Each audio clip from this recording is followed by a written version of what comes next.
뽑으래서 뽑아. 무슨 말일까요? 뽑으라 해서 뽑았다. 검찰.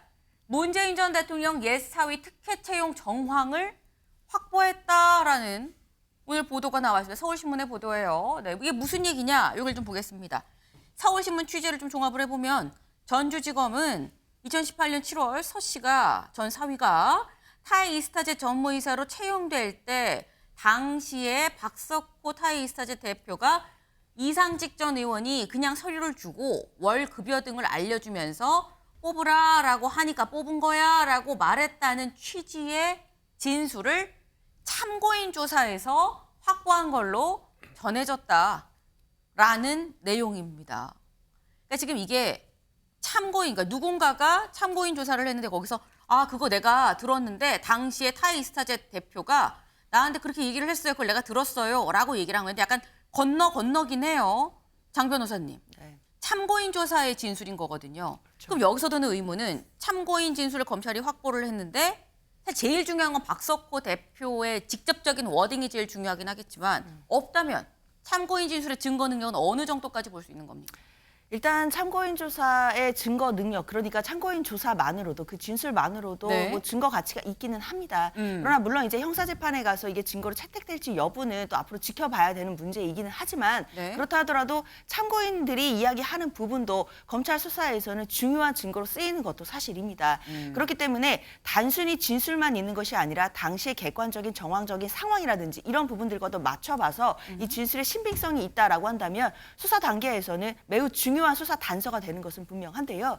그렇다 하더라도 아직은 좀 정황 증거로 좀 보이기는 합니다. 일단 직접적으로 그럼 누가 채용을 했다는 것인지, 채용을 뭐 요구를 했다는 것인지, 아니면 요청을 했다는 것인지 이런 부분에 대해서는 이제 좀 더 내용들을 살펴봐야 될 것 같고, 그렇지만 일단 참고인 조사에서 누군지도 모르고 채용을 했고 마치 이제 윗선에서 채용 지시가 온 것 같은 뉘앙스가 나왔다라고 한다면 네. 검찰로서는 당연히 이 수사 단서를 두고 앞으로 수사를 확대해 갈 가능성이 높고, 그렇다면 윗선에 대해서도 계속해서 압박해서 수사가 될 가능성이 높다라고 지금 봐야 될 것 같습니다. 참고인 진술이 일단 채택이 될지 안 될지를 좀 보긴 봐야 되지만 재판부에 의해서 이 채택이 될지 안 될지 봐야 되긴 하겠지만 어쨌거나 참고인 진술 자체는 중요한 증거가 될 수 있다라는 취지의 말씀이에요. 네. 근데 그렇다고 한다면 뭔가 지금 검찰이 이 참고인 진술을 확보했다라는 건 뭔가 큰 이 지원군을 지금 얻었다라고도 볼 수 있을 것 같은데 어제 관련해서 문다혜 씨는 강하게 지금 반발을 하고 있죠. 어제 저희가 전해드렸었습니다. SNS에 글을 올렸습니다. 무슨 글을 올렸느냐. 경제공동체란 말을 만들어서 성공했던지라 다시금 추억의 용을 손에 오더를 한 겁니까? 우린 경제공동체가 아니라 운명공동체예요 라고 얘기를 했어요. 그러면서 가족은 건드리는 거 아닌데 엄연히 자연인 신분인데 이쯤 가면 막 하자는 거죠. 이제 더 이상은 참지 않겠습니다. 라는 글을 밤 11시 30분 거의 자정 가까이 돼서 올렸었다라는 거예요. 네. 사실 참지 않겠다라는 말보다 어제 하루 더 많이 좀 회자가 됐었던 게 이쯤 가면 막 하자는 거지요 라는 얘기가 어제 더 많이 회자가 됐습니다. 김진욱 대변인님, 주변에 코치가 있는 건가? 라는 얘기도 살짝 돌았어요. 이거 문다혜 씨가 직접 올리는 걸까요? 주변에 조언자가 있는 겁니까? 글쎄요, 그건 제가 알 길은 없습니다. 네. 그러나 어쨌든 개인 SNS에 올렸다면 본인이 최종적으로 작성을 했다라고 보는 게 상식적이지 않겠습니까? 저는 그렇게 보는데 저기에서 지금 문다혜 씨가 참지 않겠다, 이제 막 가자는 거 아니냐 이렇게 얘기를 한 건 아마 이런 것 같아요. 지금 오늘 이 기사도 서울신문 기사도 사실은 이게 오늘 처음 나온 얘기가 아니에요. 이미 이 참고인 진술을 통해서 뽑으라 그래서 뽑았다라는 진술이 나왔다라는 게 이미 기사가 나왔었던 상황이었습니다. 그런데 재차 오늘 다시 한번 이것이 언론에 이렇게 회자가 된 이유는 뭘까요? 저는 이렇게 생각하거든요. 지금 이게 특혜 채용 의혹이 갑자기 문재인 대통령의 뇌물죄로 바뀌었어요. 그러다 보니까 그리고 지금 문다혜 씨 주위의 금전적인 거래라든가 이런 부분들을 막 이제 그 검찰이 압수수색하고 이제 캐고 이런 게 나오다 보니까 사람들이 이렇게 얘기하잖아요. 아니 22년도 이후에 대통령이 퇴임한 이후고 그 이후에 가족 간의 금전 거래까지 왜 특혜 채용 가지고 거기에 엮으냐라고 얘기하니까 제가 볼 땐 이걸 다시 한번 소환한 거다라고 보여지는 거죠. 그랬기 때문에 특혜 채용 그 부분에 있어서 옛 사위 서모 씨가 받았던 그 급여가 사실은 그것이 뇌물에 해당된다라는 것을 다시 한번 검찰이 강조하기 위해서 일부러 지금 이런 피의 사실을 계속해서 언론에 노출시키고 있는 게 아니냐 이렇게밖에 안 보여지고 문다혜 씨도 그렇기 때문에 이런 상태에서 이런 식의 그 압박 이런 것들은 온당한 건 수사 기법도 아니고 온당한 방식도 아니다라는 부분들에 대해서 더 이상 참지 못하겠다라는 얘기를 하는 게 아닌가라는 생각을 해봅니다. 이게 지금 처음 나온 얘기가 아닌데 왜 자꾸 나왔던 얘기 또 하고 하면서 이 자체가 큰 그림을 그리고 지금 몰아가고 있는 거 아니냐라는 취지로 말씀을 하셨어요. 근데 문다혜 씨가 올린 글 말고 문다혜 씨한테 어제 지원 사격이 또 있었습니다. 누구냐? 김의겸 전 의원이죠. 김의겸 전 의원이 뭐라고 했느냐? 문이 뇌물 받은 피의자 헛웃음만 나온다. 사위였던 서서방 회사 때려치우고 로스쿨 준비를 했다. 그래서 경희대에 원서를 냈다. 장인은 무언의 압력을 받았다. 무슨 압력이냐? 경희대 쪽에 전화 한 통 넣어줬으면 하는 눈치가 이만저만이 아니었다. 그러나 끝내 전화기를 들지 않았다라는 글을 올렸어요. 송재준 위원님. 문재인 전 대통령은 그렇게 이렇게 좀 뽑아주세요 이렇게 부탁할 사람이 아니에요라는 취지로 또 글을 올렸어요. 어떻게 보십니까? 가만히 계시는 게 낫지 않을까 싶어요. 김의겸 전 의원 같은 경우는. 저 얘기가 지금 첫 줄부터 끝 줄까지 들어오면 이번 사안이랑 무슨 연관이 있습니까? 아무런 연관이 없는 얘기예요. 아무런 연관이 없는 얘기를 지금 와가지고 로스쿨 준비했다는 것도 저는 처음 알았습니다만 네. 그런 얘기할 필요가 뭐가 있습니까? 그냥 이 사안에 대해 가지고 뭐가 사실이 아니면은 사실이 아니라는 근거를 얘기하면 되는 것이고 문다혜 씨 같은 경우도 제가 봤을 때는 처음에 입장을 냈었던 거는 굉장히 좀 시적인 표현을 냈었습니다. 돌을 누가 던졌을까? 왜 하필 내가 맞았을까? 그러니까 이런 얘기를 했다가 이번에 나온 메시지 같은 경우 굉장히 좀 강해졌어요. 그러다 보니까 아까 전에 이제 그 진행자께서 질문하신 것처럼 누구의 뭔가 좀 도움을 받은 거 아닌가라는 의심이 들 만큼 어조가 너무 많이 바뀌었습니다. 근데 그 어조가 바뀐 것도 제가 봤을 때는 그분의 조언을 안 듣는 게 좋을 것 같아요. 문다혜 씨도 가만히 계시는 게 나을 것 같습니다. 아니 지금 얘기를 들어보면 경제 공동체는 운명 공동체인 가족이라고 하는데 네. 제가 듣기엔 그 뭐가 다른 거죠? 경제 공동체는 운명 공동체, 운명 공동체라면 더 큰 문제가 되는 거 아닙니까? 그리고 아까 전에 이제 노무현 전 대통령을 연상시키는데 그런 식의 발언했는데 글쎄요, 과연 노무현 전 대통령에 대한 어떤 애정이 있으신 분들이 이 얘기를 들으면 기분이 좋아하실까라고도 생각이 들고 마지막에 이제 또 태그를 해가지고 겸손은 안 할래라고 해가지고 저것도 이제 김어준 씨 방송을 뭔가 좀 이렇게 한 것 같은데 모르겠습니다. 그냥 완전 잡탕이거든요. 제가 봤을 땐 글의 지금 내용 자체가 그러니까 어떤 자기에 대한 의혹에 대해 가지고 해명을 하는 게 오히려 나오면 낫지 저런 식의 얘기하는 건 제가 봤을 때 적절치가 않고 짧게만 더 말씀을 좀 더 드리면은 이번 사안 같은 경우는 검찰 측에서 갑자기 이 문제를 지금 불거낸 것이 아니라 네. 올해 초에 이제 어떻게 했습니까? 문다혜 씨가 됐거나 어떤 계좌에 대한 영장이 발부가 됐고 영장 발부를 집행한 것도 최근입니다. 그러다 보니까 그거에 대한 추가적인 내용이 이제 나오는 거다라고 말씀을 드리고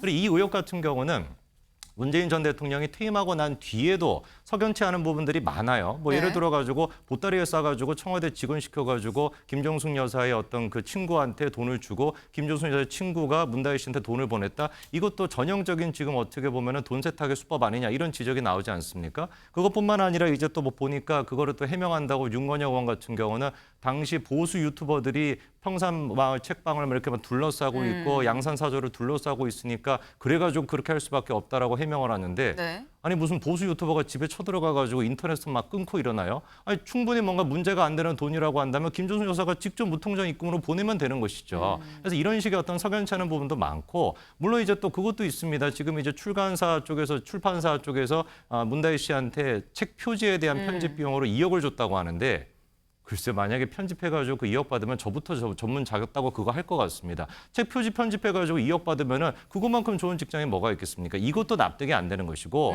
퇴임 후의 문제뿐만 아니라 퇴임 기간 동안에도 지금 문제인 거예요. 이상직 의원에 대해 가지고 지금 이제 사위가 그런 식으로 아까 전에 이제 그 진술도 공개가 됐습니다만 어떻게 보면은 게임업계에서 근무하고 있던 사람이 항공업계는 전혀 어떤 경력이 없었던 사람을 인턴으로 채용하는 것도 아니고 전무로 채용을 시키고 월급을 800만 원 가까이나 줬다는 거 아닙니까? 체류 비용으로 350만 원이나 줬다라는 거 아닙니까? 1년으로 치게 되면은 연봉이 1억이 넘게 되는데 대표보다도 연봉이 높다는 얘기가 있는 거 그거는 퇴임 후가 아니라 퇴임 전에 있었던 얘기다라고 말씀을 드립니다. 네.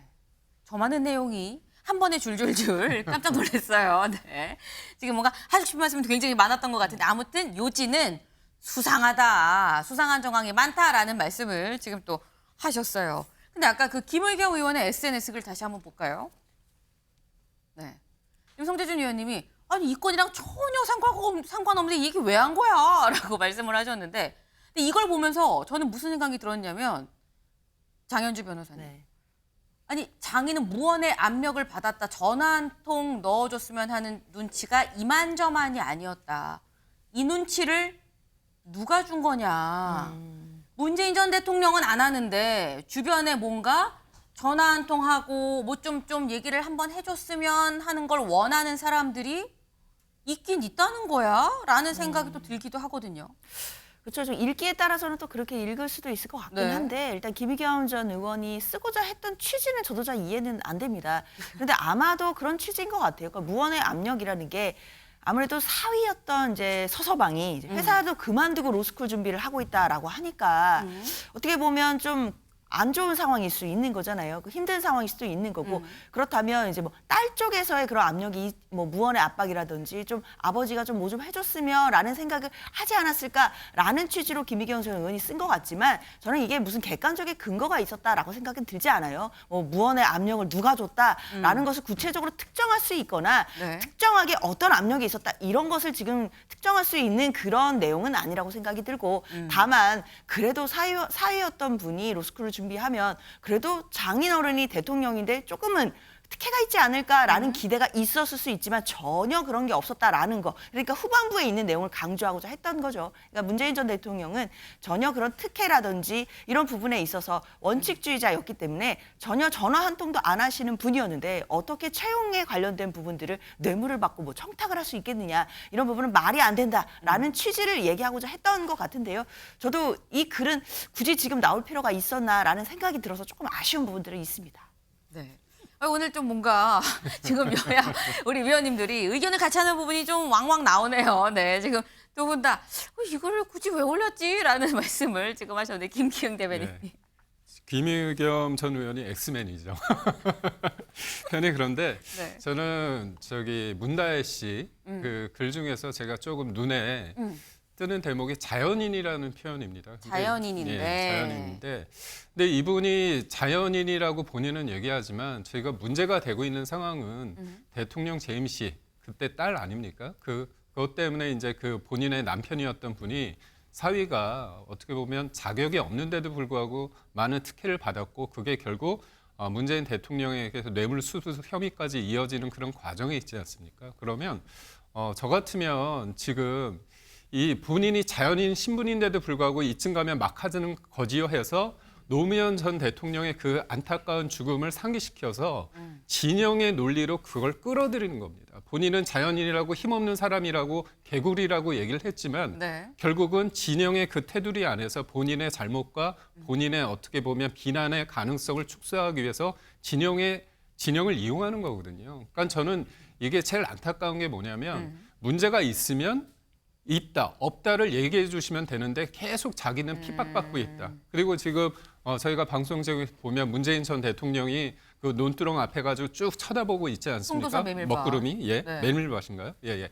그 부분도 어떻게 보면 뭔가 안 좋은 것들이 몰려오는데 뭔가 이렇게 힘없는 사람으로서 뭔가 쳐다보고 그런 어떤 도움을 달라 그런 쪽의 어떤 메시지가 보이는 거거든요. 결국 저는 사법적인 사안에 대해서는 수사를 받으시면 되고 문재인 전 대통령께서 그때 이명박 전 대통령의 수사에 대해서 네. 정치 보복이라고 얘기했을 때 뭐라고 하셨냐면 분노가 치민다 그런 말씀을 하셨거든요. 결국은 사법적인 거는 사법적인 거로 풀어가는 게 맞다고 봅니다. 네. 지금 결국은 진영 싸움을 하자고 얘기를 하고 있는 거 아니냐라는 말씀이에요. 그러니까 앞으로 이 사안에 대해서 참지 않겠다라고 이 얘기를 했기 때문에 어떤 추가적인 메시지가 나올지도 관심이 좀 모아집니다. 저희가 준비한 소식 오늘 여기까지입니다. 오늘도 좋은 하루 보내세요.